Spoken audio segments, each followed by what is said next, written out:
Good morning, crap to cream. Well, it's nearly good afternoon now, but anyway, so I've started stripping down the rear axle now to do the drum to disc conversion.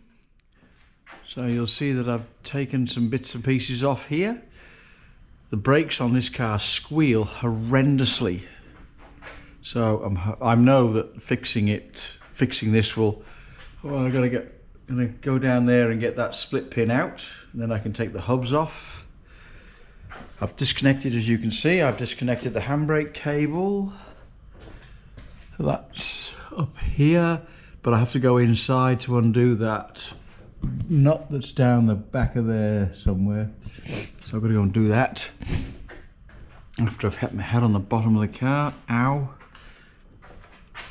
Yeah, so I'm going to go and take all the brake lines off. I'm going to clamp the rubber hose up here. Going to clamp that so all the brake fluid doesn't leak out. Take the fitting off there. This one's got a sway bar on it. This is obviously a later model, so it's got a sway bar on, anti-roll bar, sorry, on the back. So I don't think that's going to cause any problems. Exhaust close to the rear axle on this one. Anyway, that's enough of that. So I'll just film it as I progress. Alright, so I'll be in touch. So this is just a quick snippet on how to get the split pin out of a wire wheel hub.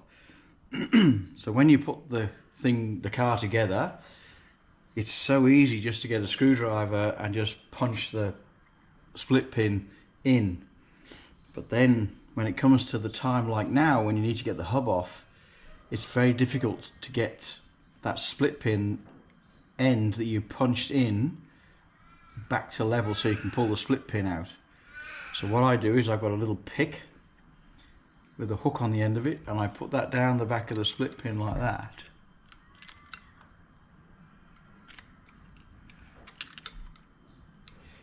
And then I get my mini mole grips on here, and then I lever on that on the hub itself and pull, and then that pulls the split pin level. So I can then hopefully just lever the split pin out. So that's the plan. That's what's supposed to happen.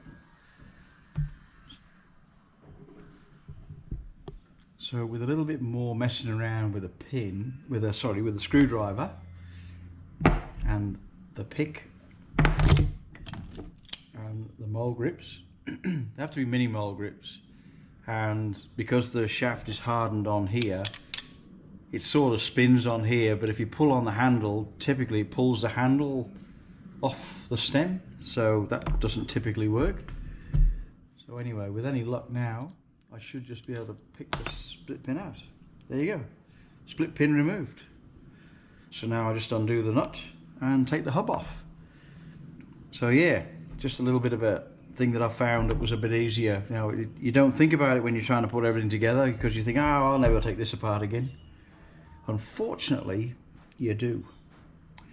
So there you go. That's a little hints and tips from the Crap to Cream garage. All right, I'll leave you with that, and I will continue now to do the other side. So one final bit, if you're just doing a spline hub removal and the hub is stuck on, so the other side for me came off really easily, but this side was very tight. So if you just give either the hub itself a sharp tap, or the end of here a sharp tap with a rubber mallet or a copper hide mallet, then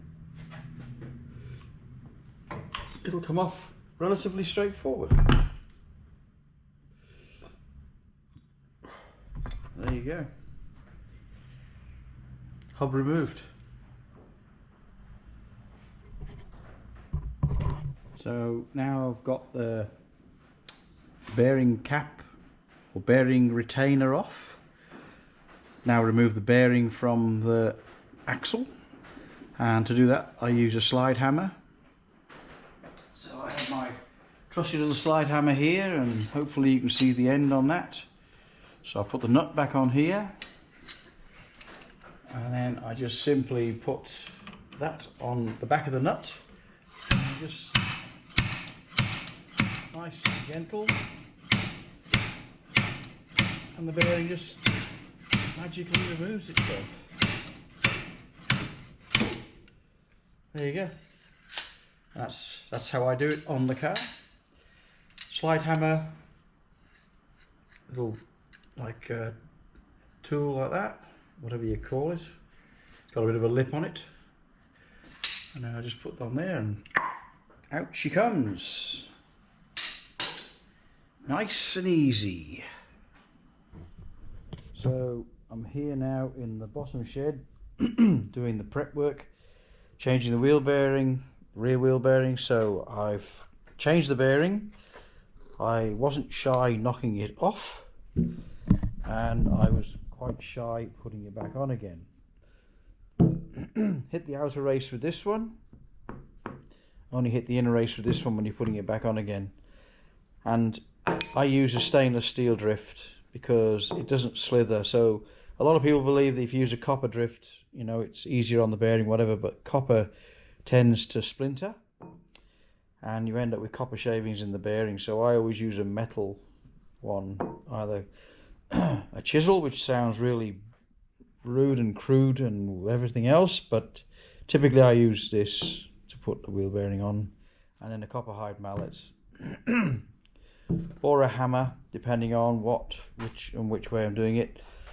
And what I'm started doing now is whenever I take something off, so this is the left hand side because I wrote on it, and now I've also started putting on here when the bearing was replaced, bearing replaced 0225, so I use a paint pen for that, a paint marker, so that, because when I took this shaft out, because I'm doing the drum to disc conversion, I couldn't remember if I changed the bearings when I did Millie's rear axle last time. I more than likely did, but I wasn't sure, so I wanted to be 100%. So I put a new bearing on now, and now I've written the date when I did it. There's the old bearing. Doesn't look anything. There's nothing wrong with it. No rumbling noises or anything. My brackets for the rear axle to hold the calipers on the axle, and I've been cleaning up the discs, taking the paint off the braking surfaces. That's my new caliper that's arrived now, so that's ready to go on. New handbrake cables, new brake cables, and hopefully this time this one won't leak on the rear axle.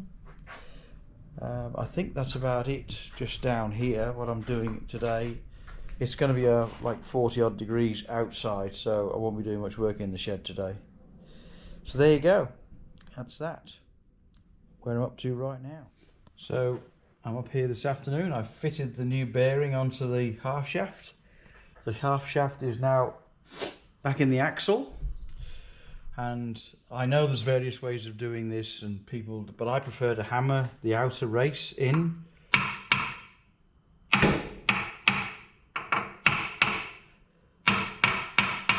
So when the pitch of the hammer knock changes, I know that the bearing has seated at the bottom of the bottom.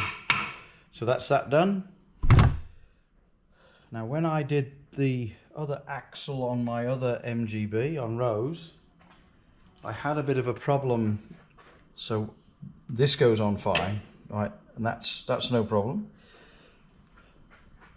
But on the disc to drum conversion, there's this bracket here, and this goes on the back on here,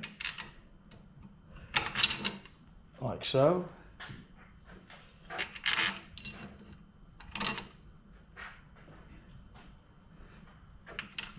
I'll just put those 3 bolts in now just for show, and then the caliper goes on the back here.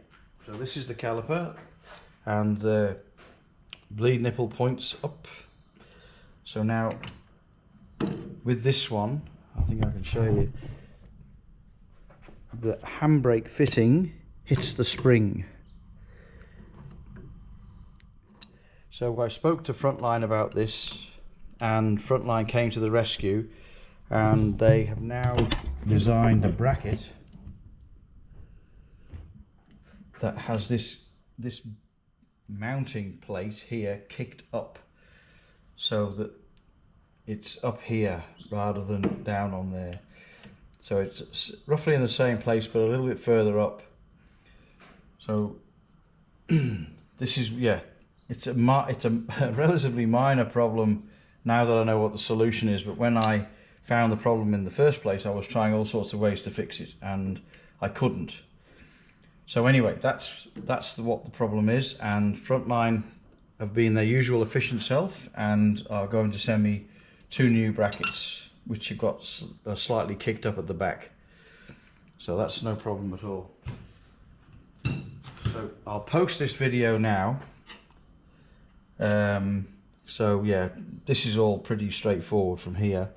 I've just got to put the hub back on, make sure I put the right hub with the right thread on the right side, so that the wheel doesn't fall off when I'm going with the spinners on it. So I'll put a bit of jointing compound on there and I'll tighten all that up, and then I'll leave it until the brackets come. So I know that David at Frontline is sending them out to me tomorrow, and he'll airbag them out to me and I'll have them the following day. So no big drama, and yeah, just one of these things that happens. So yeah, all good. So I'll post this now, and then I'll post another video when I've finished doing the assembly and it's all with the disc on and the caliper on and the brake lines on. So this is just the rebuild phase.